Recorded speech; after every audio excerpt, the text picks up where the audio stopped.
और इन महल से ही हमें पता चलता है कि किस तरीके के उस टाइम पर लोगों को सज़ा देने के लिए जेल होती थी। तो यानी कि हमें हमारे जो मोन्यूमेंट्स हैं उनसे भी पता चलता है कि हमारी हिस्ट्री में किस तरीके के इंसिडेंट होते थे या उस टाइम का लाइफस्टाइल कैसा होता था। ठीक है, मोन्यूमेंट समझ में आया। मोन्यूमेंट्स का मतलब सीधा सिंपल मतलब होता है पास्ट में, हमारे पास्ट में या हमसे बहुत पहले हमारे पूर्वजों ने जो बिल्डिंग्स बनाई थी वो किसी भी तरीके की हो सकती हैं, उन्हें हम मोन्यूमेंट्स कहते हैं। और ये बहुत ही अच्छा सोर्स है हमारी हिस्ट्री को जानने का।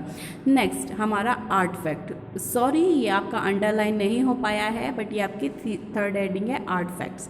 उस टाइम के लोगों के थ्रू किया गया आर्ट वर्क भी हमारे लिए हमारी हिस्ट्री को जानने का बहुत अच्छा तरीका है।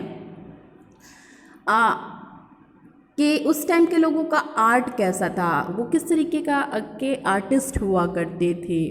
ओके, इसके अंदर क्या आता है, उनका ज्वेलरी मेकिंग आ जाता है, उनकी पॉटरी मेकिंग आ जाती है, इवन के वेपन्स जो हथियार वो बनाते थे वो भी उनके आर्ट फैक्ट्स में आ जाता है।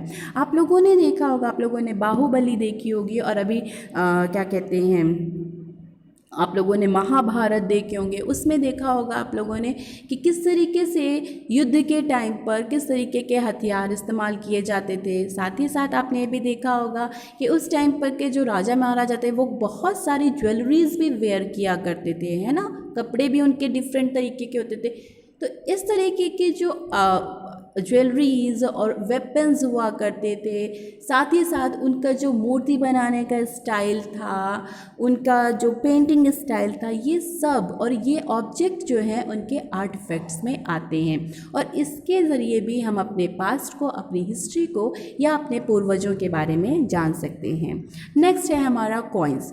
कॉइन्स बहुत ही ज़्यादा इम्पॉर्टेंट सोर्स है। पता है क्यों? क्योंकि कॉइन्स इसलिए इम्पॉर्टेंट है। आज क्या होता है, आज हमारे यहाँ का प्रधानमंत्री, हमारे जो भी प्रधानमंत्री होते हैं, पीएम्स होते हैं, उनको जानने के लिए क्या किया जाता है, वोटिंग होती है। उनका प्रचार कैसे होता है, एडवर्टाइजमेंट होता है, टीवी के ज़रिए होता है, लोग ऑटो से लेकर के अनाउंसमेंट करते हैं, अखबार होते हैं और मैगज़ीन्स होती हैं, और भी बहुत चीज़ें होती हैं, न्यूज़ चैनल्स होते हैं, इंटरनेट है ना।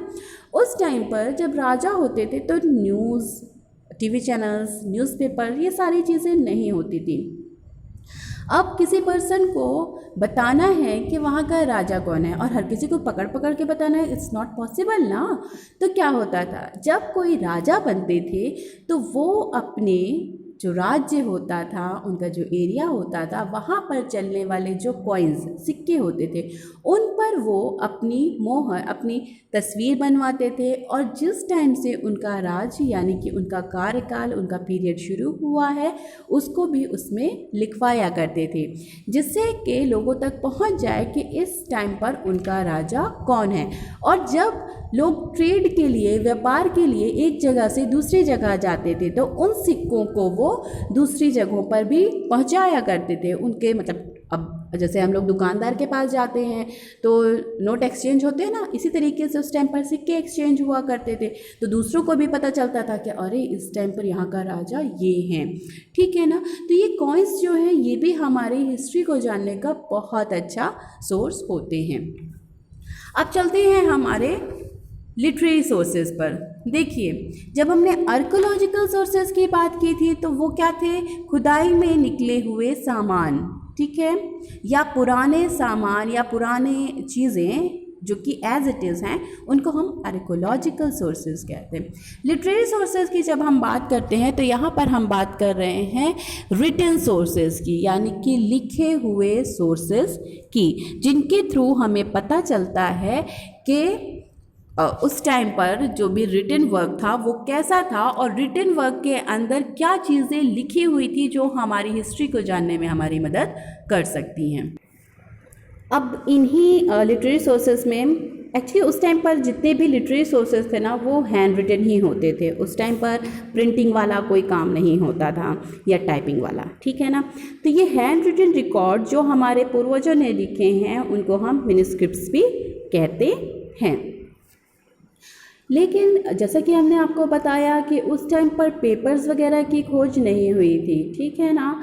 लेकिन अब पहले से थोड़ा सा डेवलप हो चुके थे, इसलिए जो है लोगों ने रिटन रिकॉर्ड किस में रखना शुरू किया था, कॉपर प्लेट्स में या फिर पाम लीव्स पर, पाम लीव्स पत्तियाँ होती हैं उनमें लिखा।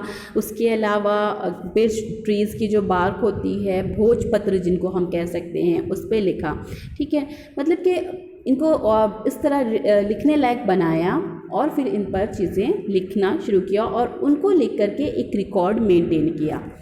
लेकिन जैसा कि हम जान रहे हैं कि पत्तियां हैं कितने दिन चलेंगी, या कोई छाल भी है तो कितने दिन तक रहेगा। मान लिया अगर साल भर रहता है, 2 साल रहता है, या समझ लीजिए 50 साल रहता है, लेकिन अब हमारी हिस्ट्री को हज़ारों साल हो रहे हैं, सैकड़ों साल गुजर चुके हैं, तो उनका सही सलामत मिलना काफ़ी मुश्किल हो गया है। यानी कि आज हमारे पास जितने भी रिटन रिकॉर्ड हैं या लिटरेरी सोर्सेज हैं वो हमारे पास पूरी तरीके से नहीं हैं। उनमें से कुछ डिस्ट्रॉय भी हो चुके हैं, ख़त्म भी हो चुके हैं, ख़राब भी हो चुके हैं, लेकिन जितना भी हमारे पास है उससे भी हमें काफ़ी जानकारी मिलती है। अब इन लिटरेरी सोर्सेज को 2 तरीके से बांटा गया है, पहला है रिलीजियस और दूसरा है सेक्युलर।